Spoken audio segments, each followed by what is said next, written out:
Assalomu alaykum va rahmatullohi va barakatuh. Qadrlik Facebook'daki ve barliq ijtimoiy tor aloqa vositalar oldidagi bizningki Qur'onning nazar programmamizni fidoyilar ekrandan ko'rayotgan qarindoshlar hammalariningki mushu vaqti va buningki vaqt xayrli bo'lsin. Bugun biz yana Qur'onning nazar programmamizning 62 sonida yangi bir tema İslamofobiya. Yani dünyanın hem yerlerinde İslamofobiya deb bu gapni anlatgan bo'lishinglar İngilizce, lekin buniki Uyg'urcha ma'nosi islom vahimasi, islom qo'rqinchi, islom qo'rqusi. Yani bunun da islom tinchlik va baxt saodatning elchisi deyishga bakmay, insoniyatga vahima paydo qiluvchi shaklda to'nishga sabab bo'lishning tarixi ve bugünkü bir nazar selib bakaylı. Qur'ondek o'zgarmas ve sheksiz bir kitobni manba qilgan din qandoq bo'lib mushundoq tushunchaga mahkum bo'ldi? Sababi nima? Javobgari kim? Foydasi va ziyni-chi? Asli qandoq bo'lish kerak edi? Qatorliq savollar asosida Qur'ondan nazar programmamizdagi 62 sonida sizlar bilan yuz ko'rishyapmiz. Bu programga ustoz Kerem Zahir Efendi burundan tatip şu ustoz Kerem Zahir Efendi şu Kur'an'da nazar programımızda bizge bu mol teamlarni sunuvatıda. Qanday ahvalları Kerem Zahir Efendim özleri yaştırıvatamlar. Assalomu alaykum. Qanday ahvollar? Tinchman Allohga shukr. Qanday ahvollar? Tinchman to'ldimi? Men gapni mishqa anglamayman. Topsizlar. Qanday ahvalları yaxshi obdan to'ldimi? Yaxshi. Allohga shukr. Qanday ahvollar? Yaxshi. Yani şu özümüz dünyanın başka joylarda bo'lsaqmi, lekin yine şu fidoyilar ekranlarning nimasi bilan sahnasi bilan bir yuz ko'rishyapmiz. Bugun yine şu islom vahimasi, yine islamofobiya to'g'riliq bizga Qur'ondan nazar asosida nimalarni so'zlab berdilar. Qani marhamat ustoz. Assalomu alaykum. Dunyoning xosiyalari hurmatli qarindoshlar, hammalaring shu vaqt xayrli bo'lsin. Biz yuqorida har xil mazhab, ya'ni e'tiqodiy mazhab, ahkam sohasidagi mazhablar haqida bir qur to'xtaldik. E'tiqodiy mazhab kelgan vaqtda uni shu ishqilib qali burunqi bir nimada suhbatimizda to'xtalgandik. Onun nima degan vaqtda e'tiqodiy mazhabda aslida hozirgi partiyalarga o'xshash har xil o'zi guruhdagi insonlar har xil nima shu yetakchilarning o'zini qo'llash sababini o'tirib chiqqan bir mazhab. Misol Hazreti Ali'ni qo'llaydigan bir guruhga Ali'ni xalifa qilamiz degan bo'lsa, Abu Bakr partiya, Millatchi Harkat partiyasi, CHP degan nima Cumhuriyet Xalq partiyasi degan o'xshash bir gap. Ammo bu vaqtda hech qanday e'tiqod jihatda bir bo'linish bo'lmagan. Hammasida e'tiqod o'xshash, ammo faqat o'ziga nima shu davlatga saylanadigan liderning o'zini saylaydigan odamlar hozirgi partiyaga o'xshash shunday bo'lgan. Keyingi vaqtlarda biz shu to'xtalgan vaqtni aniq dedik. Keyingi vaqtlarda uning bir qism o'xshamaydigan narsalarni ko'rish orqali e'tiqod yasab, undan keyin uni e'tiqodiy mazhablarga olib Shia mazhabi deydigan Ahl sunna val jamoa deydigan o'zi har xil mazhablarni o'zini maydonga keltirgan. Bu maydonga qat'iy kelisholmaydi xil nimaning o'zi fatvolini bergan. Misol hozirgi vaqtdami bir Shianing o'zi bir Ahl sunna ahli sunniy bir musulmonni o'ltirsa shehid bo'lganga o'xshash shunday narsalar mavjud. Biz endi yuqorqi shu mazmunlarga bir o'zi xulos chiqdida hozirgi vaqtda dunyo jamoati, ya'ni mayli g'arb davlatlari bo'lsin, ya'ni musulmon bo'lmagan mamlakatlar yoki musulmonlar oz yashaydigan mamlakatlar bo'lsin, yoki bir qism musulmon mamlakatlar bo'lsinmi, nima uchun shu musulmonlardan o'zi ansiraydigan, ularni o'zi endish qiladigan shunday ishlar nima uchun ularda bor? Nima uchun musulmonlar kelsa ularning o'zini qizg'in qarshi olish mavjud emas? Shu haqda biroz to'xtalishni muvofiq ko'rdik. Chunki hozir masalan hamma yerga borsak, zaten musulmonlarni unchalar yaxshi ko'rib ketmaydi endi. Bunun sebebini yuqorqi mavzudama biroq deb o'tdik. Masalan, birinchidan islom deb o'zi hozirgi vaqtda tashkil qilinayotgan narsa islomniki haqiqiy manbasi bo'lmagan, o'ydirilgan islom tashkil qilingan bo'lg'achqa arablarniki o'zi rivoyatlari arablar haqida, ya'ni payg'ambar alayhissalom va sahobalar haqida to'qilgan rivoyatlar va islom haqida yozilgan botil aqidalar misol islomga to'g'ri kelmaydigan nurg'un ahkamlar buning sabab bo'lgan. Shu sababdan bu yerda musulmonlarda bir qonxo'rlik misol. Ondan keyin yuqorida biz misol Darul Harb, Darul Islom haqida to'xtaldik. Shuning o'zida musulmonlar nagili bo'lsa bir urush bo'layotmagan bir tuproq bo'lsa-mu, o tuproqning o'zida tug'a vaqtida uni Darul Harb o'xshash misol. Shunday o'zida ko'rdigan, u yerga borgandan keyin u ya'niki bir tal tukunish yumsaqmi hisob deydigan shunday bir qarashlar sababidan u yerdagi do'konlarda o'g'irlik qiladigan, ondan keyin o'zi yo'lda ketayotgan yoki mas'ul qolgan odamni yo'lgan kishi bu ishning o'zi nurg'iyat bo'lgan ishlar. Masni yo'lgan kishi bo'lib, shu bizniki qarindoshlarimizdan uniki yanchiqlarni aqtug'anlarimi bor. Shu darajada endi razillik ketdi. Buning sabablari hammasi nima degan vaqtda boshqa dindikilarni nima qilsak, uniki nemisini evasak bizga halol degandek shunday qarashlar sababidan bu insonlar boshqalarniki narsalarni elib olishni o'ziga ravo ko'radigan shunday o'zi ahvollar bo'lgan. Buniki butun sabablar nima degan vaqtda Qur'ondan ayrılib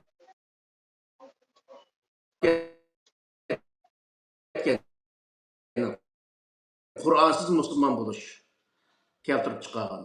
Qur'oni Karim mayli kafir bo'lsin, mayli Yahud Nasara bo'lsin, qanday bir inson bo'lishini qat'iy nazar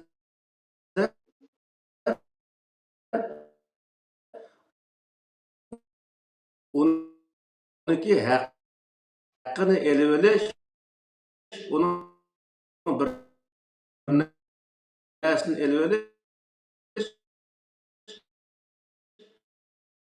uning haqqiga tajovuz qilganlik bo'ladi, u jinoyat bo'ladi misol.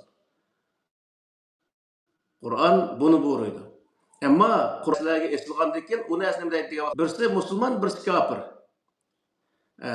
Yaşamayan yerning hammasini Darul Harb qatorida hisoblangan gap. Hisoblangandan keyin u yerda orqali uni o'ziga halol qildigan, halol qilish orqali u yerdagi o'zi o'zining va butun musulmonlarniki va o'zining millat bizniki oldimizda do'kon bo'lgan ikkinchi qilgan odamlar bor misol Uyg'urlarning orasida. Bu faqat Uyg'urlar emas, butun musulmonlarning ichida o'rtaq bo'lgan narsa. Ya'ni bir yerga borsa u davlatniki bejni o'g'lash, shu amalni berchi ularga huquq tutmay turib o'z pul tep berish yoki olmaydi ish qilib ashularga ziyon soladigan ishlarni qilganlikning o'zi ular uchun savob hisoblanadigan bunday bir holat shakllangan. Buni butun sabablar nari degan vaqtda o'sha o'ydirilgan dinda. Qur'onda emas, Qur'onning sirtidagi islom nomida kelgan kitoblarda bu narsa bor. Bu Yahudlarniki Qur'onda bor, Yahudlarniki e'tiqodi Yahudi bo'lmagan millatniki har qanday bir narsani elib olish, uni yeyish ularga halol deb shunda qaraydigan bir e'tiqod. Mush e'tiqodning o'zi yana hozirgi zamonda musulmonlar sinib ketdik. Mush sababdan bu yerda nima degan vaqtda islamofobiya degan bir so'zlar bor. Hozir dunyoda yaqin yurgan islom vahimasi. Ash sababdan boshqa millatlar, boshqa davlatlar musulmonlardan vahima, ya'ni o'zi endish qiladigan. Bir musulmon uning qo'shni bo'lsa, u rohatsiz bo'ladigan. Bir musulmon bir do'konga kirsa, rohatsiz bo'ladigan, bu bir narsani o'g'irlab ketaymi deb rohatsiz bo'ladigan. Yoki bir yer ketayotgan bo'lsa, bir musulmon yerda ketayotsa yoki uni bir pichoq tiqib bir narsa qilarmi deb rohatsiz bo'ladigan. Shunday ishlar yana butun dunyoda mavjud bo'lmoqda. Buniki tub sababi nari degan vaqtda boyman deganga o'xshash, yana shu o'ydirilgan din bo'lgan shu rivoyatlarda va fiqh, ya'ni hidoyat sharh degan kitoblarda bu narsa mavjud. Shuning uchun bu yerdagi islamofobiya degan bu so'zning o'zi islom vahimasi, islom andishisi, ya'ni musulmonlardan andish qiladigan, musulmonlar kelsa vahima paydo bo'ladigan shunday ishlarning bo'lishini tub sababi mana shundan bo'lgan. Hech bir zaman bir insonga nohaq chaqilmaslik, nohaq uniki bir narsani, ya'ni uniki bir narsa bermay turib bir narsani evolmaslik, boshqa bir har qanday bir inson, ya'ni u qaysi din, qaysi mazhabga e'tiqod qilgan, qaysi millat bo'lishidan qat'iy nazar uningga haqsizlik qilishniki bir o'z zulm ekanligini bayon qilgan bir din, ya'ni Qur'oni Karim. Yani bu dinniki sırtına çıkıp, aşındaki öz Arap'ındaki örf adeti, Arap'ındaki cahiliyet devrideki, yani İslamiyet'in burunki, aşı vahşi zamanızdaki Arap'ının örf adetlerini kaytırıp ekilip, bulan talankısı boluduğun, 6-7 yaşlı kızlarının özüne nikah kıpası boluduğun, bu şundak ahlaksız işlerinin özüne, yani İslam'ın içine sokup, başka yani dünyadaki başka bir milletler, dünyada yaşayotgan başka milletlerinin özüge vahim payda kılgan işler, benim şunun özü payda bolukluq. Buniki bay degan o'xshay, bunun tub sababi Qur'oni Karimni tashviq qilmoqlik. Yana o'zi olimlar islomdagi haqiqiy manbasi bo'lgan Qur'oni Karimni to'g'ri usulda tashviq qilmoqlik, to'g'ri usulda yetkazmoqlik. Qur'oni Karimni bir tarafdan o'zi tushunmaklik nurg'un olimlar va boshqalarga uni tushundira olmaydigan bunday bir holatga tushib qolishlik.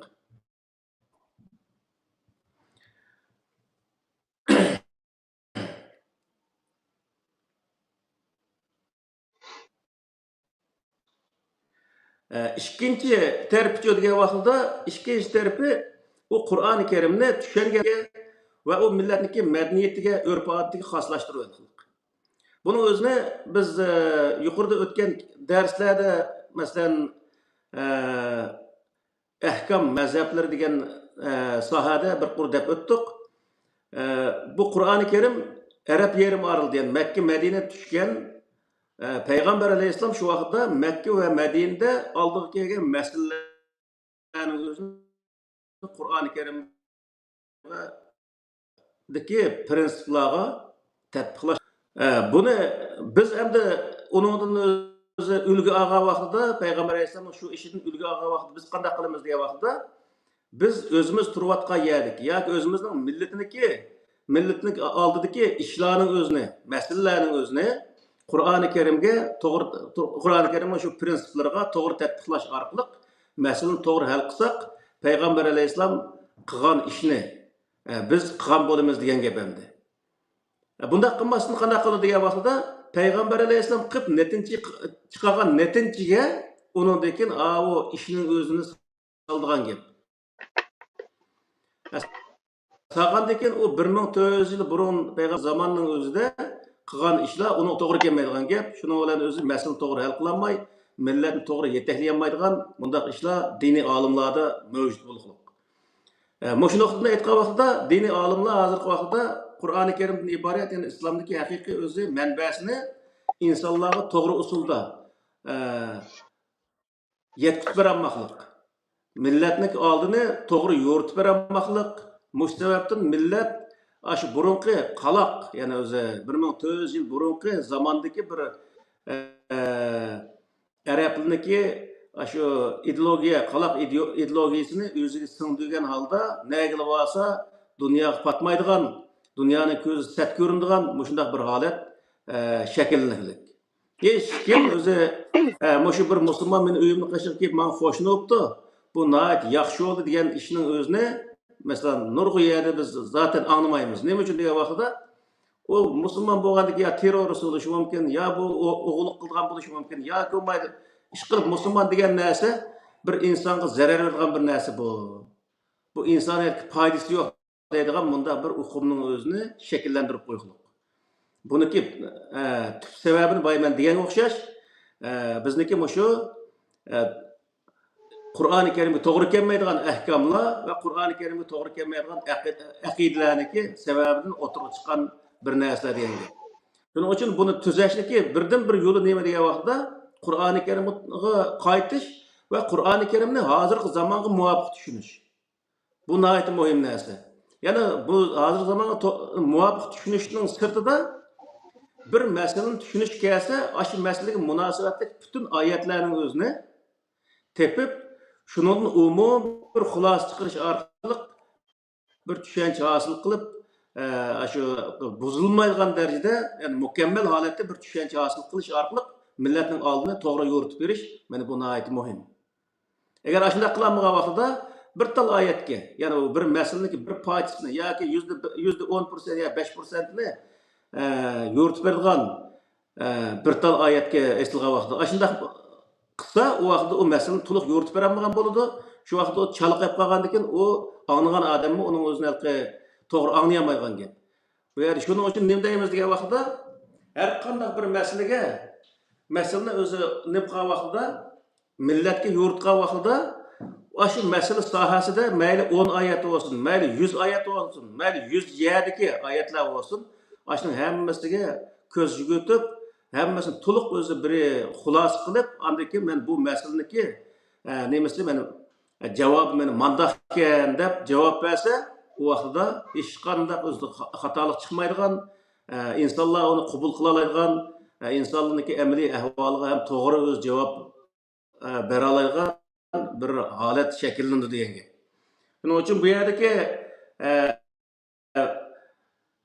sebep nima degan vaqtda, ya'ni mush nuqtani aytgan vaqtda olimlar birinchidan Qur'on bilan javob bermaklik, ikkinchidan Qur'on bilan javob bergan taqdirdami shu masala ustidagi oyatning hammasiga butunlay o'zi shu oyatning hammasini o'rtaq bir yerga akib turib, umumiy bir xulosa chiqarish orqali uni javob bermaklik. Shu sababdan u javob ham chala, uqqiliqliq, u odamlar ondan xato tushirgandan keyin ashunday o'zi xato bir ishni qilish orqali xato o'zi tuyg'u, ya'ni boshqa insonlar xato tuyg'u berib qo'ygan. Shuning uchun bu yerdagi diniy olimlarimizdan burundan tortib o'zi shu programmani boshlagan tortib hozirgacha deyapmiz.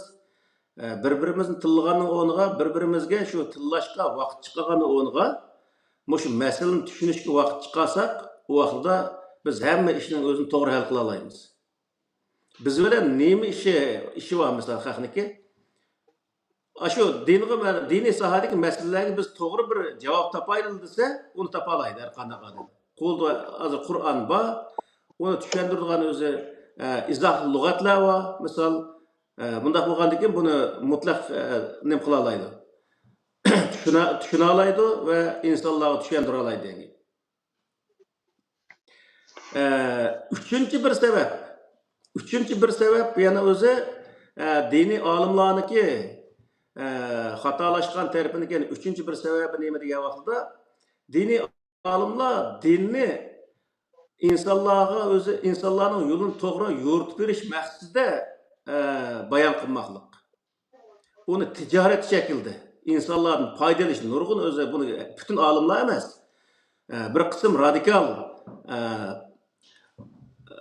paydaga to'ymaydigan, pulga to'ymaydigan, nafs avorchilikning orqasida yugurib yurgan shunday bir qism chalmo'lning o'zi bu dinni tijoratga aylantirib, o'ziniki jon beqish manbasi qilganlik. Yani bu sebepten onun özünü nima qiladi degan vaqtda qanday yerga borsa, manfaatni asos qilish orqali u yerda to'g'ri yoki haqiqatni asos qilmasdan manfaatni asos qilish orqali u yerda javob bergandan keyin boshqa insonlarga zarar beradigan, boshqa insonlarga o'zi yoqmaydigan bir narsani o'tirib chiqargan gap. Shuning bilan o'zi islom ummati bo'libmi o'zi Uyg'urlar mana shu yo'lda xato bir yo'lga kirib qoldik. Yani o sebepten o'zi diniy olimlarniki bu jon deganni uni satmasakmı yani dinning o'zini satmasakmı jon baqalaymiz. Ishirsak bo'laveradi. Buni setishning o'rniga o'zimiz bir kunlik ishlab, ishdan sirt shu o'zi xolis mush xizmatni qilsak, millatga ham to'g'ri o'z yo'lni ko'rsatib bera olamiz misol.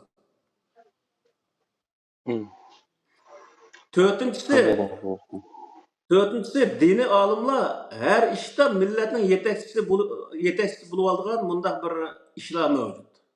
Her kandak bir işte. Bir yer askerlik varsa general aldığın, bir öz teşkilat kursu siyasetçi aldığın, bir yerde öz ticaret kılmak olsa iktisat şunası aldığın, bir yerde münasebet orlatmak olsa diplomat aldığın, dünyada bilmediğin işi yok. Bütün dünyadaki işinin hepsini bilimedeydiğin bu şundak halet. Dini alim ben diyen insanlarda köpüncüsü bu mevcut. Bilmeydiği işi yok yani mandaki kavaklıda. Bundak bilermenlik kılış bu aslında insanın ait eğri ziyallık nesi bu. Şunun için bu yerde ne kılış gerek diye vakitte dini alimler özündeki haddini biliş gerek. Özünün haddi diyenini özündeki bilim dairesini biliş gerek ve şu bilim dairesinin içinde iş kılışını hem biliş gerek. Misal nimaga o'zi siyosiy ishlarga yetakchilik qilmay deb o'tirib, siyosatni to'g'ri bir siyosiy bir gap so'zlar bo'lib qolsa-mu, ashunga to'g'ri bir javob bera olmaydigan holat nihoyatda ko'p shakllanmoqda. Hozirgi vaqtda jiq deb ketdik buni o'zini, shu Falastin bilan Isroilning voqeasi kelgan vaqtda shu ilqi diniy qarindoshlikning o'zini bano qilib şu yerde bizniki davamlıq bizning zihnimizga ovoz berayotgan Falastinliklarga yonverib, ashunaq o'zi ovoz bermoqda. Buning hammasi nima desa, G'arb dunyosida bor bu gaplar. Bu Uyg'urlar yaxshilikni bilmaydigan haqqa deydigan gaplar. Bo'ldi bu gap. Nima ish qilgan vaqtda G'arb dunyosi hammasi Uyg'urlar andaq zulm chekyapti, mandaq zulm chekyapti, Xitoy anini qo'lini tortish kerak deb deyotgan vaqtning o'zida yana o'zi bilan moslashadigan odamga moslasholmay, yana shu diniy qarindoshlikni o'tirib sevib o'tirib, yana o'ziga do'st bo'laman degan odamni dushman tutib, din sababidan. Bundaq qilgan ishlar Uyg'urlarniki, diniy olimlarniki ichida nihoyat ko'p. Shu sababdan dinga ergishayotgan, yani qarg'ularcha ergishayotgan insonlarning ichidami buni qo'llaydigan ishlar mavjud. Shuning uchun biz bu yer qanday qilishimiz kerak degan vaqtda tashqi siyosatda manfaatni asos qildi. Har qanday yerda shu. Tashqi siyosatda manfaatni asos qilishimiz lozim. U diniy qarindoshlik va kazoning o'zi u o'ziniki shaxsiy ishi. Har odamniki diniy e'tiqodi o'ziga bu dunyodagi.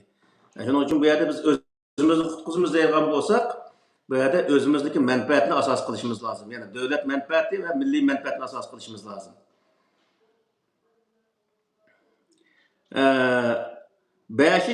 Beşincisi asrlardan buyon millatning zamonaviy ilmlarni o'qishiga to'sqinlik bo'lib kelgan diniy olimlarniki nimasi. Shu sababdan millatga haddi hisobsiz ziyon solgan va millatning nurg'un qatim setilib ketishiga sabab bo'lgan. Yani bunun özümü bu halkı Muşu sebepten yani zamanı ilimden jiraklaşıp ketkendikin millet qanday qıldı degan vaqtda o millet andan keyin o'zi radikallaşadigan gap, radikal bir milletning o'zi, xurafiy bir milletning o'zi qanday qildi degan vaqtda zamonaviy yani bugünkidek yani 21-asrdek bundaq bir zamonning o'ziga moslashmagandan keyin boshqalarning ko'ziga sat ko'rinadigan ishlarni qilishga qilib qoladigan gap. Shuning bilan o'zi u yerda boshqalarga vahim paydo qiladigan, boshqalar o'zi bu insonlardan biz bu insonlarga diqqat qilmasak bo'lmaydi deydigan bunday bir holatni shakllantirgan gap. Misol hozir Turkiyani misolga olsak, Türkiye bizning bir qarindosh bir davlatimiz misol. Bir Türk davlati, kuchli bir davlat. Aş davlatning ichidami mush qumum bo'lsa, hamma ko'lni sestama degandek, O'rta Osiyoni sestib kelgan bu Uyg'urlar ham bugungi kunlar kelgan chog'da ash Turkiyani sestib o'tish uchun ash yerda qalaymagan ayndaq ishlarni qilib qilgandan keyin Turkiya hukumati uni tutadigan gap. Tutqandan keyin uni o'zi Turkiya ani qildi, mani qildi. Voy bizni Turkiya o'zi qarindishimiz turib manda qildi deb o'zi Turkiyani xafa bo'lgan bundaq ishlar mavjud. Turkiya bir tarafdan o'zining manfaati uchun bir ishlarni qilayotgan bo'lishi mumkin, Xitoydan foydalanish uchun. Va lekin u yerda hamma odam tutmaydi. Chunki o Turkiya hukumati o bir ish Uyg'urni setish orqali undaq foyda ketishni uni qilmaydi. Endi bu yerdagi masala nima degan vaqtda aşı insonlarniki zodi shu hukumatga qarshi keladigan bir ishlarni qilib qo'ygan yerlari bor endi. Shuning uchun bizniki har qanday bir davlatga borsak, o'tgangi dars deganga o'xshash vadxulul baba sujjadan degan bir oyat bor Sura Baqarada.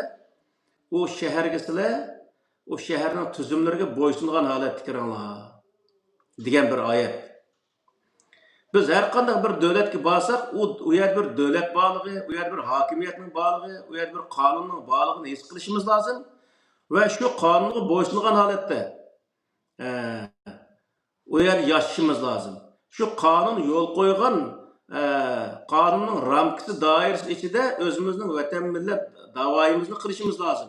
Ve şu kanun yol koygan şart asıda o devletke taleplerimizi koyuşumuz lazım. Demokratik devletlerde nurgun öz kanunları var. Aş kanunu tayinip durup biz özümüzdeki davayımızı ve özümüzdeki nurgun çoğun taleplerimizi devletke, hükümetke yetkiziş mümkünçiligimiz var misal. Ama şunday qilish orqali o davoni xalqaro to'nishtirish, xalqaroni qoyil qilish va xalqaroni yerimizga tortish imkoniyatiga yana ega bo'la olamiz degan. Bunda qilmasdan nega olsak, eski ishni qilib, haqiqat ko'rindigan anda qilaversak, bu yerda boshqalarga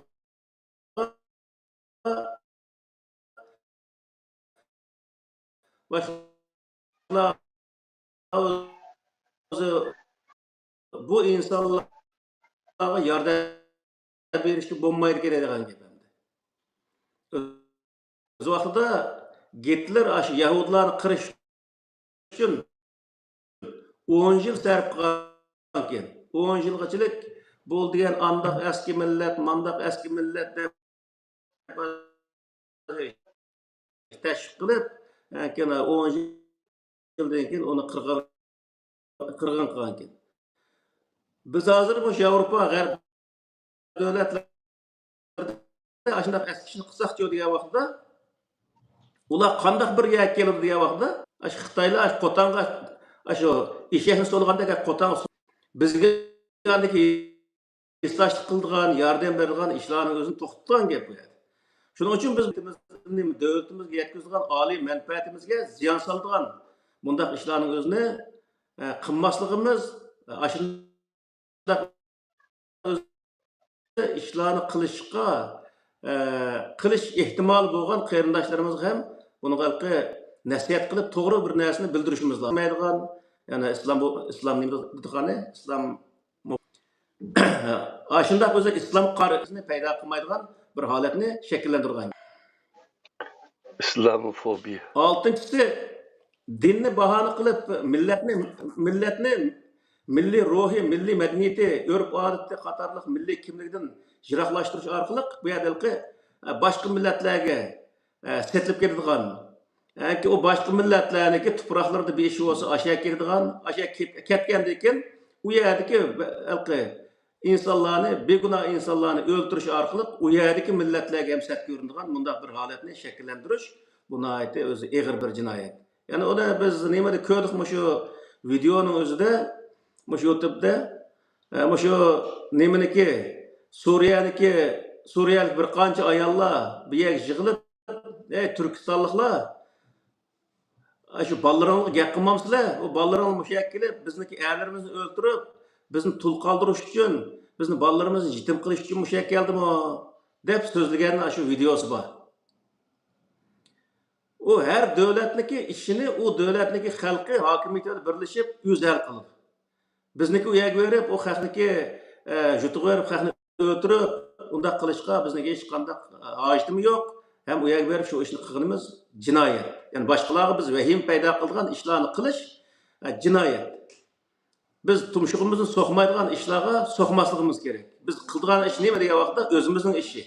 Yani o'zimizning ishi bo'lmagan ishlarni o'zini qilish bu hozirgi vaqtda jinoyat.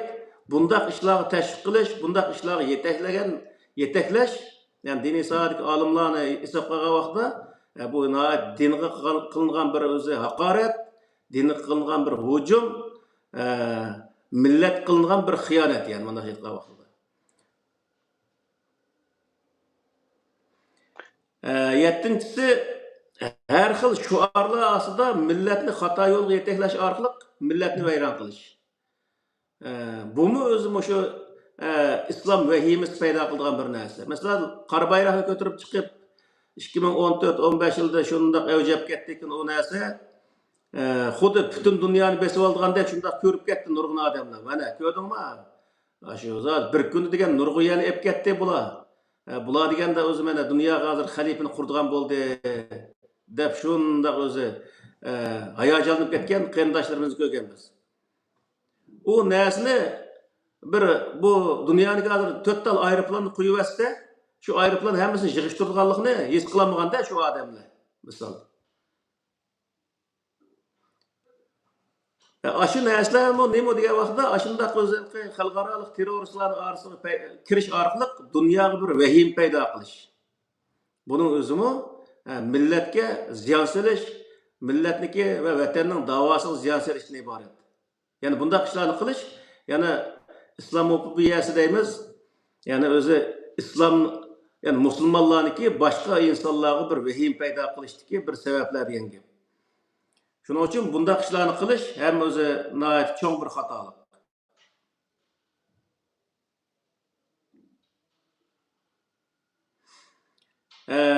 Yana biri nurg'un davlatlarda, misol hozirgi vaqtda Turkiya deymiz, Arab mamlakatlar deymiz. Arab mamlakatlarining hatto Saudiya Arabistonidagi hokimiyatini tortib keraklik bu ishga, shu diniy islohot ishlariga. Chunki nima degan vaqtda bu dinning o'zini isloh qilmasa bo'lmaydigan holat keraklik.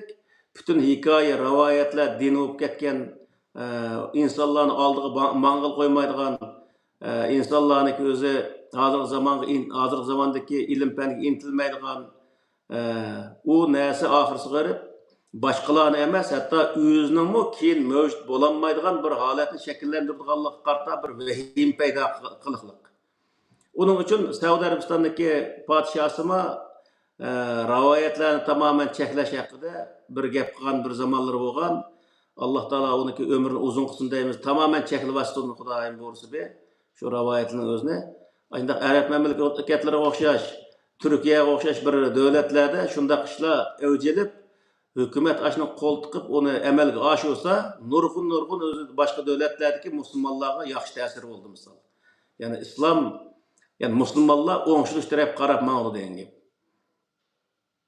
Shuning uchun bu yerda diniy islohotchilarni hozirgi vaqtda Turkiyada diniy islohotchilik hali avj oldi, hali bir tarafdan o'zi nima natija qozondi.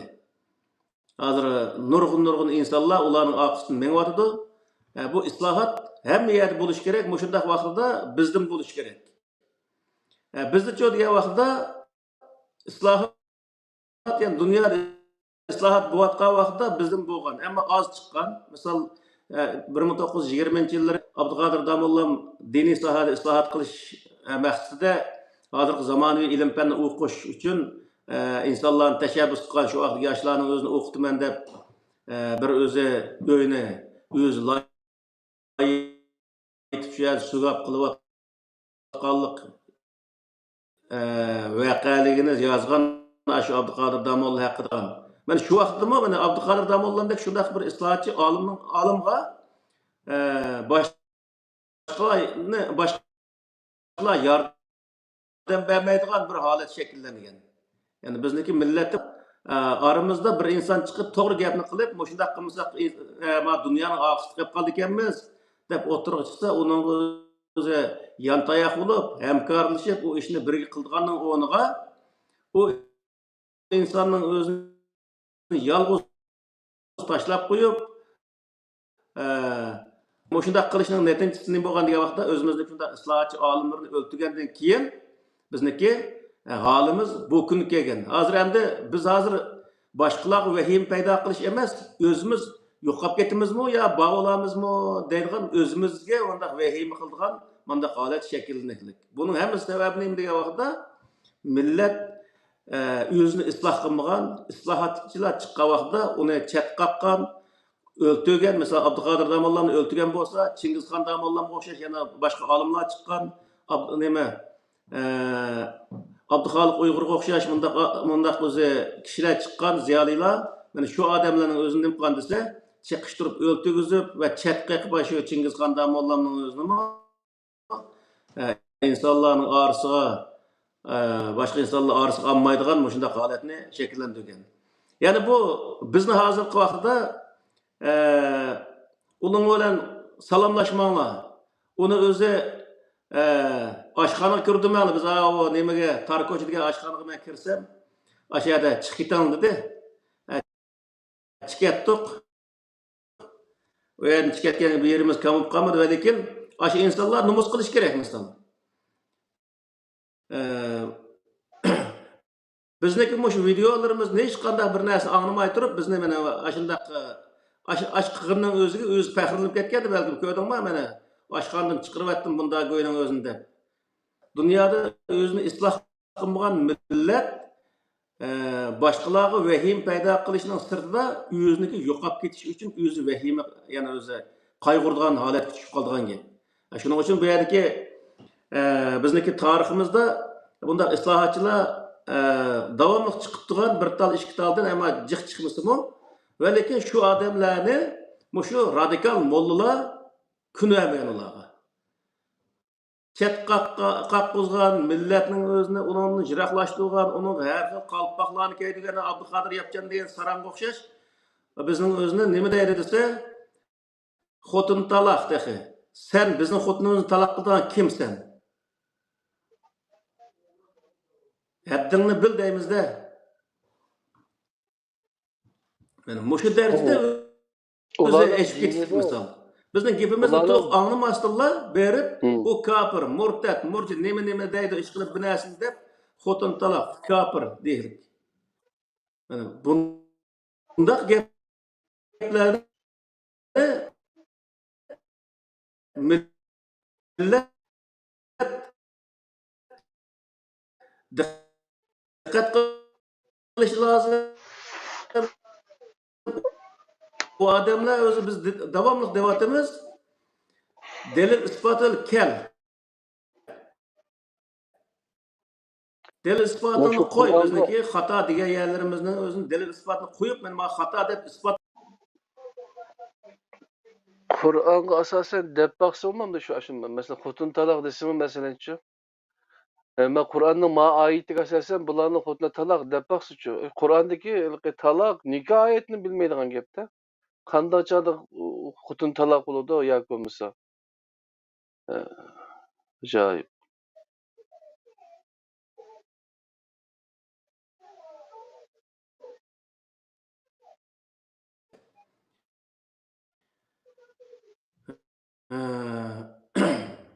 Endi yig'ib aytgan vaqtida kishilarniki islom dinidan chiqib ketishi va boshqa dinlarga kirib ketishi va islom dinini yot ko'rishi va musulmonlarning davomli uni bir Müslüman sakallık bir adamni, bir Müslümanni ko'rsala bu terörist mıdı, yoki ekstremist mıdı, yoki radikal bir insan mıdı?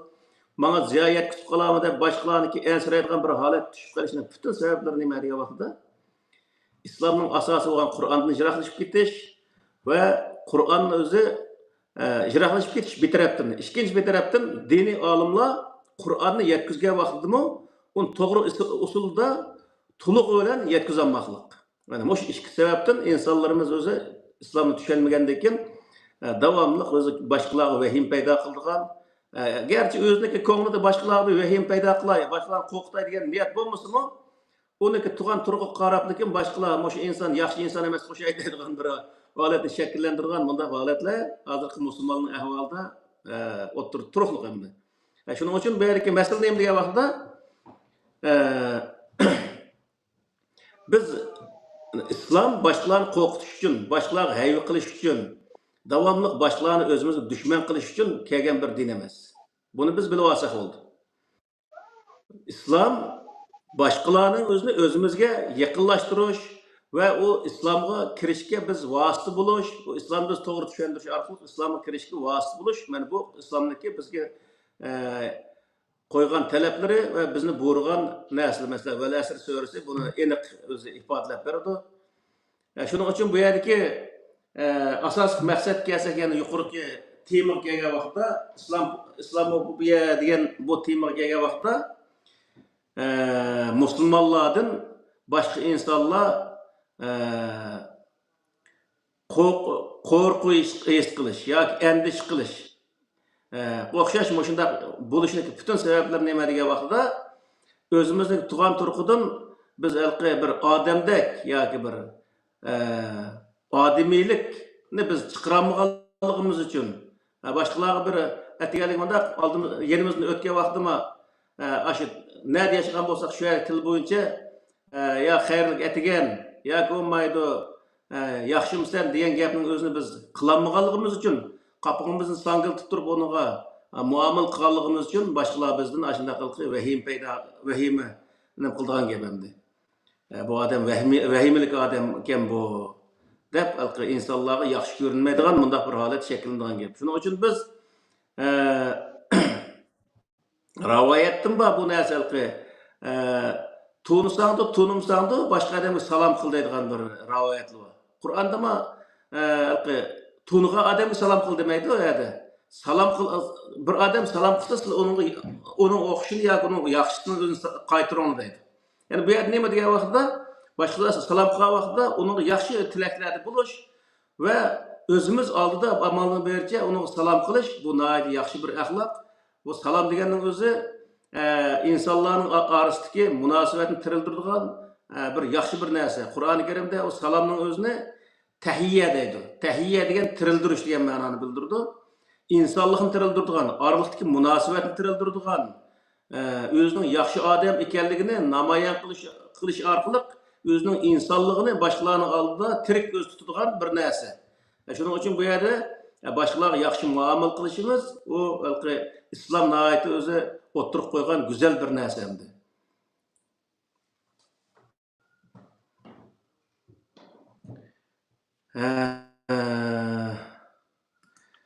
Şuna biz yuqorida mazhab degan nimada to'xtab bir o'tdik.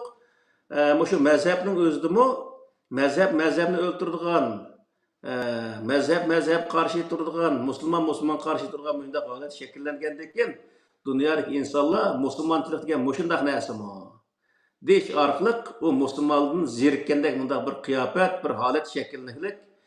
Bu holatni biz yo'qotishimiz kerak. Buni yo'qotgan bir narsa nima degan vaqtda Qur'oni Karim. Ya'ni insonlar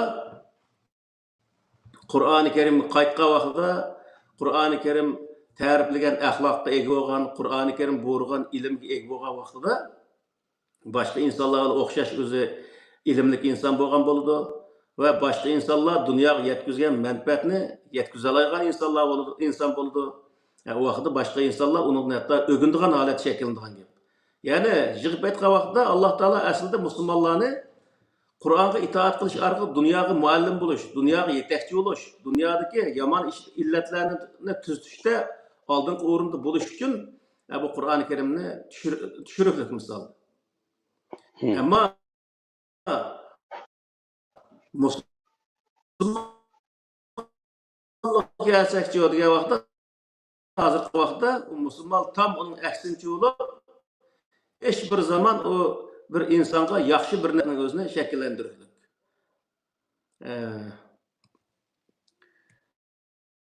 Shuning uchun bizniki oxirgi talablarimiz yana nurg'ulg'an yaxshi shunday diniy olimlarimiz bor. Bular ham o'ttirg'i chiqib, shu insonlarimizning o'zini yaxshi tarbiyalab, yaxshi to'g'ri yo'lga yetaklash orqali insoniyat dunyosidagi bir kishilik o'rinni olishga haydakchilik qilishi, tashviq qilishi lozim. Agar shunday qilolmasak, biz bu dunyoda o'zimizniki vazifamizni to'liq ado qilolmagan bo'lamiz.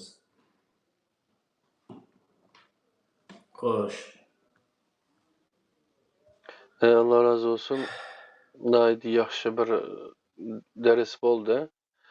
Hem de o Doktor Amine Falipslab özü Hristiyan dininden Müslüman olan bir alim var.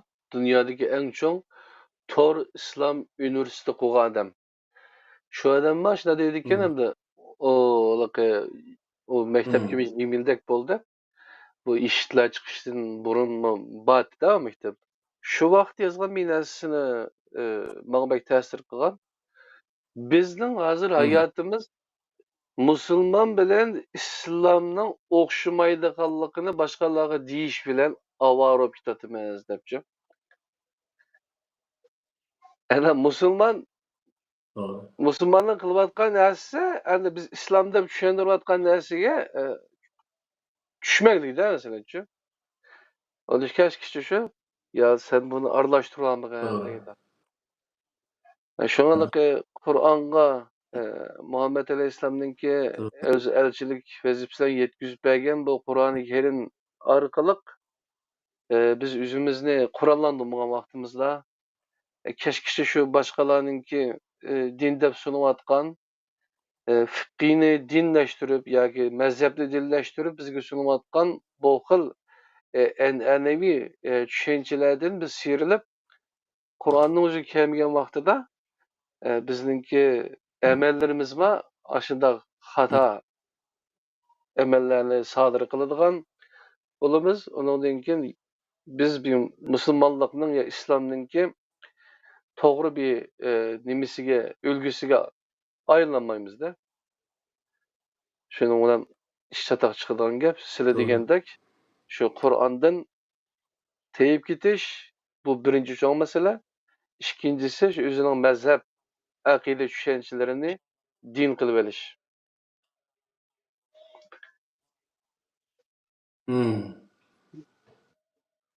Asli sili bizge okşa düşündüğün ustazlığıma bağ asli. Çok, onun çıkıp sözlüsü bulduğun gap, bu ekranını bizgile taşlayıp vermeyim. Yani biz aldığı çıkıp kalgan deyikillam şunun olan asas nişan tahtısıga biz çıkıp kaldık da. O İslam, o Müslümanlık degen şu bilgen narsangni, bilgen to'g'ri narsangni meyliga qarshi tursimi meyli, haqiqati bo'lsa uni chin turib, undan keyin buni boshqalarga yuritish, boshqalarga tanglashda buni uchun. Anda qilmay uni yushirib, to'g'ri. onda qissa bo'lga kufr, kafara deganninki nimasi shuga kirib qoladi hamda chiliqi.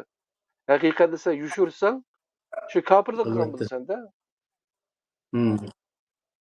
Bizni aldık iştirip koygandan keyin Mushu buni gap qilsa. Mushu Yevropaning o'zida islomga kirayotgan, islomni qabul qilayotgan insonlar borku. Shu islomni qabul qilayotgan insonlar hech bir zaman bir musulmon qarab yoki bo'lmaydi, shu rivoyatlarni o'qib musulmon bo'lgan odam yo'q. Hammasi shu Qur'onni o'qigandan keyin musulmon bo'lib qoladi. Shuna. Bu rivoyatni o'qib men musulmon bo'ldim degan odamni anglamadik biz.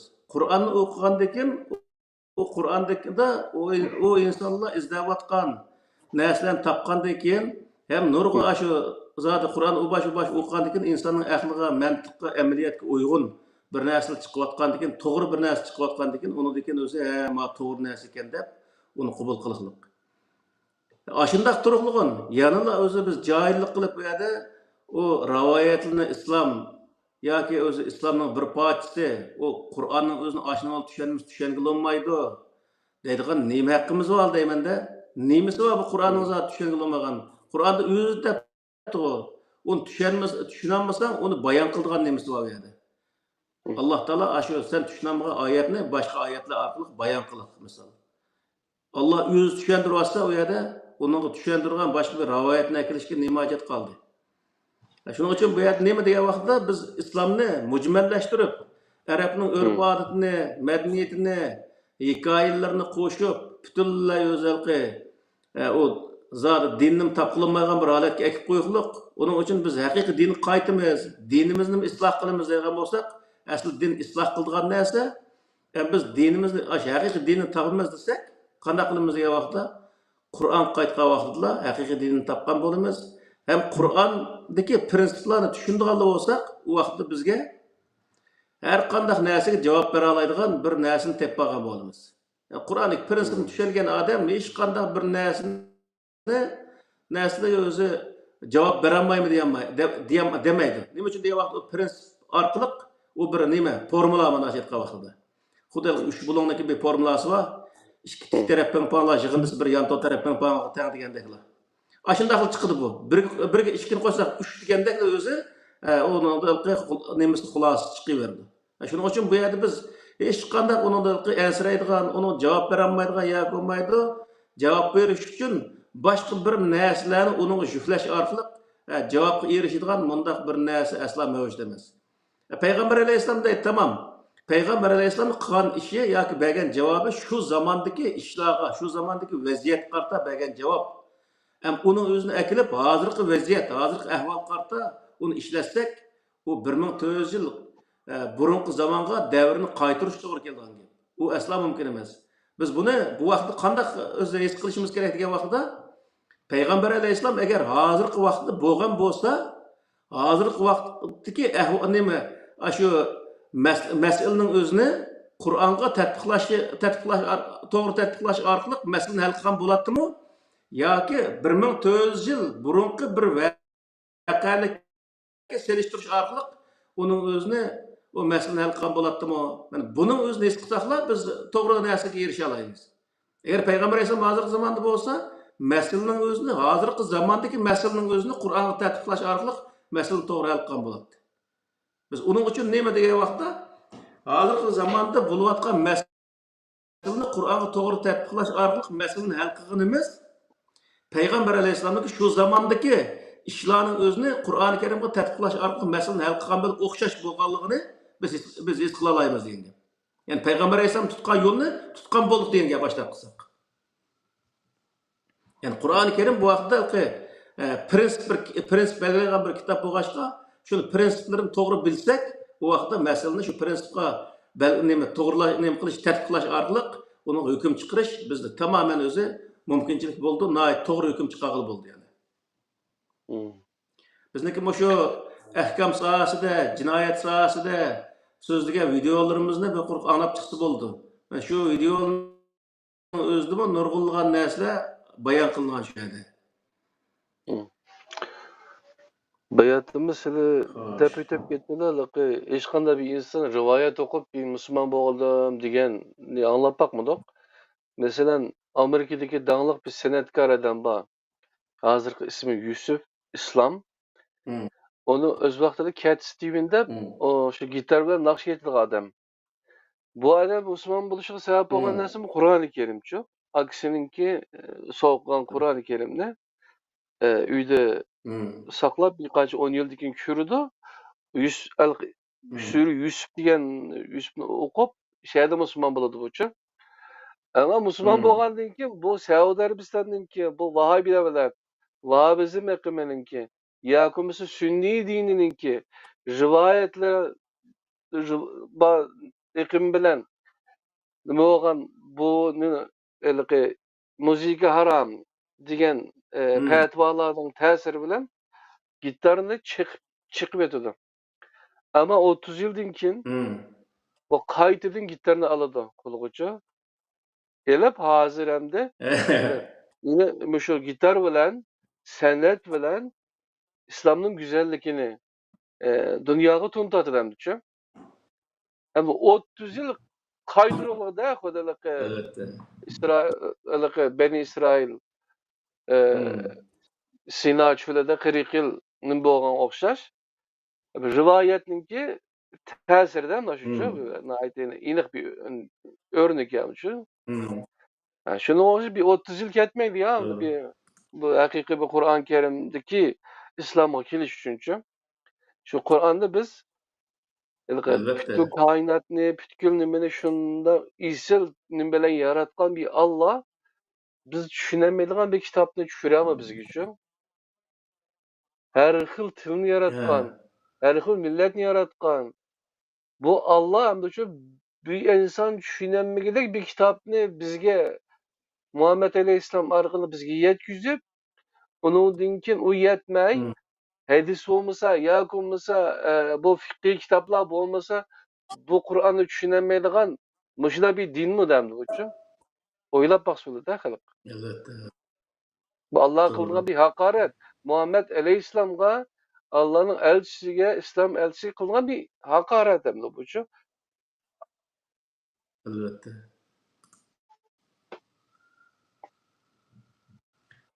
Kayda özlerinki sayyatlı yaxşı mı?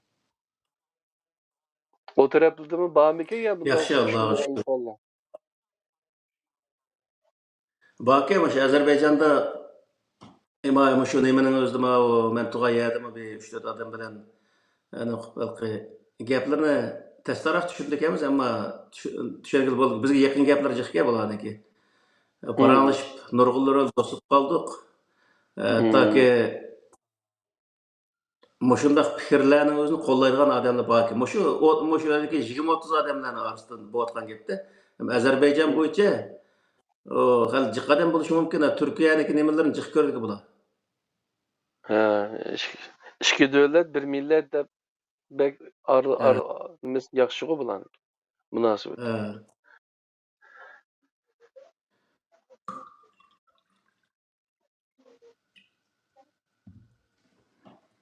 Başka sual bir nesli var mı?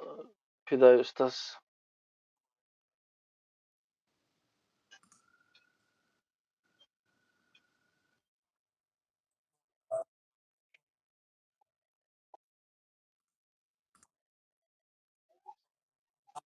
din paydo qilishni rad qiladigan, insonni yoshitadigan bir din ekanligini Qur'oni Karimdagi zidliqsiz inkor qilgan bo'lmagan oyatlarning mazmunidan xulosalash mumkin.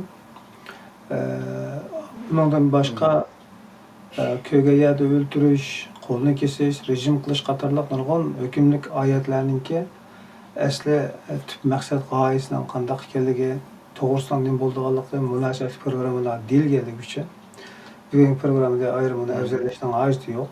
Ham ustozmi vaqt sal qisqa dedi bugun. Shu menimcha kifoya qildi. Budoq programmalarda inshaalloh to'liq xarakterli savol javoblar qilsak bo'ldi. So'zim tugadi. Şu jig'ib aytgan vaqtida hozir siz degandek haqiqiy islomga qaytsak, bu islom hech bir zaman vahim paydo qilmaydi. Uning ishongan insonmi boshqa insonlarga vahim paydo qilmaydi. Endi bu haqiqiy islomdan chiqib ketib, boshqa bir narsani islom nomida biz qabul qilgandan keyin u narsa insonlarni shundoq nachar inson qilib tarbiyalaydigan gap, bu nachar insonlar insoniyatga vahim paydo qilgan inson bo'lib chiqadigan gap.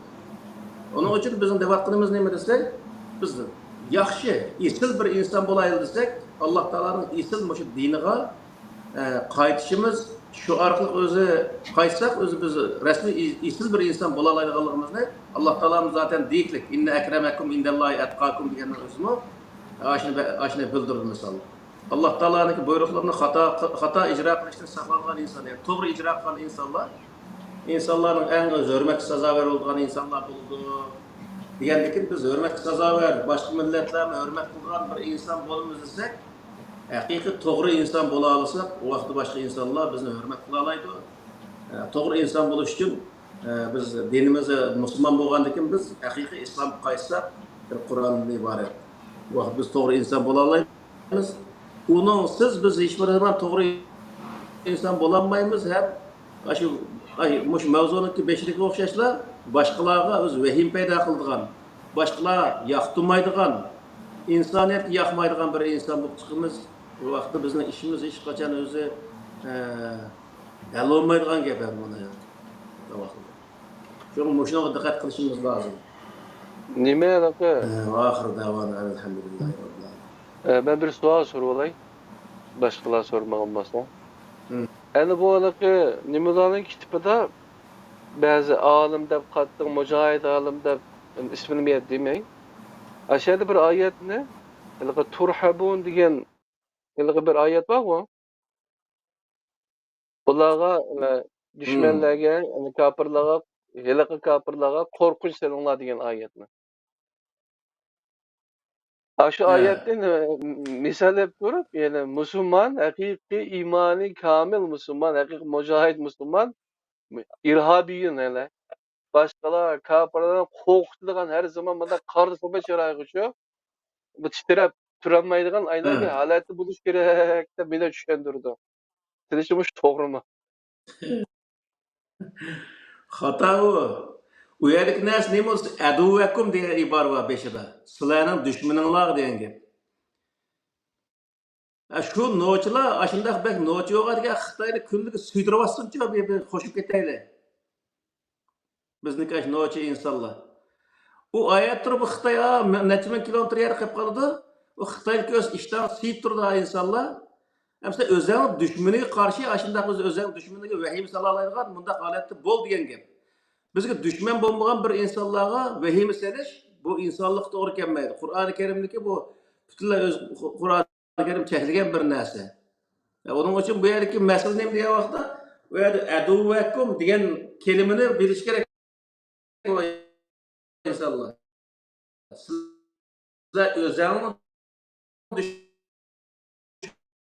dushmaniga. Sizlarning dushmaning degan gapning o'zi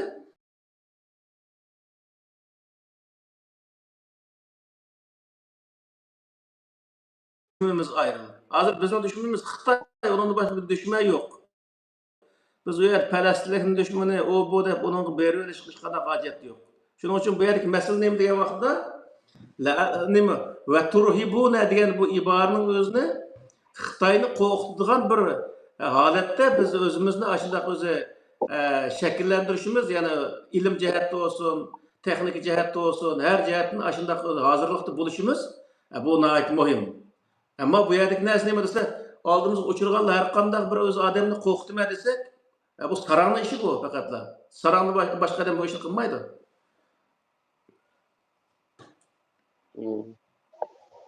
Tamam. Endi shu Allohning dushmaniga dushman bo'lish degan tushuncha bilan muomala qilishchi. Allah'ın düşmanıga düşman bo'lish degan so'zning o'zi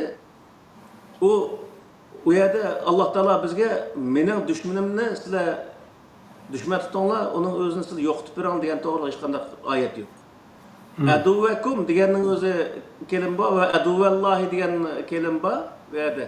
Aduvallohi bo'lgan Allohning dushmaniga Alloh taolo o'zi qiyomat kuni jazosidir. Masalan, Allohning dushmani degan gap desa, Allohning dinini qabul qilmagan insonlarni deydi. Allah'ın dinini qabul qilmagan insonlarga dunyoda hech kim jazo berish haqqi yo'q. Bunun Alloh taolo qiyomat kuni o'zi jazo berdi. Ham bu yerda biz o'zimizni dushmanchi degan vaqtda bizni vatanimizni qo'g'lab chiqarayotgan insonlarimiz o'ltirgan dushmanlarimizga biz o'zimiz qarshi turishni Alloh taolo Qur'oni Karimda buyurdi. Ya'ni Alloh bizga u yerda yordam bermaydiki biz o'zimiz qilmasak. Shuning uchun bu yerda nima desa, Allohning dushmani deb o'zing dushmanni nima qilib eshib Allohning dushmaniga qarshi turdik holga keldingmi yani? Allah hech qanday bir inson yoki hech qanday bir maxluq dushman bo'la olmaydi. Yani bu yerda nima dushman degan so'z u yerdagi nima desa, faqat Allohning dinini qabul qilmagan insonlar qartilgan bir so'zlar. Allohga o'qatgan, Allohga qilishvozlik qilgan bir dushmanlar yo'q bu yerda. Tamam. Tamam, unda bo'lsa, kelar sanda ko'rishlar. Meynen de ustas, Allah razı olsun. Bizim aramni yaxşı elip kelerki san Bo'ldi. 63. sanda yeni bir mezmun bilen görüşkeyimiz. Kur'an'dan nazar programının iştirakçılar bilen. Assalamu alaikum, kadarlık Kur'an'dan nazar programmasındaki görünmeleri. Şunda qılıp bugünkü 63. san Kur'an'dan nazar programımız, yani İslam korkusu, yani İslamofobiya degan mazmunni biraz ustozdan Kur'an'dan nazar istagan holatda tushungan bo'ldik. Ustozga rahmat, Pidoyla Ikramga rahmat, sizlarningmi qo'llab quvvatlaganlar uchun rahmat. Yangi bir sonda ko'rishguncha Allohga omonat bo'linglar. Assalomu alaykum va rahmatullohi va barakatuh.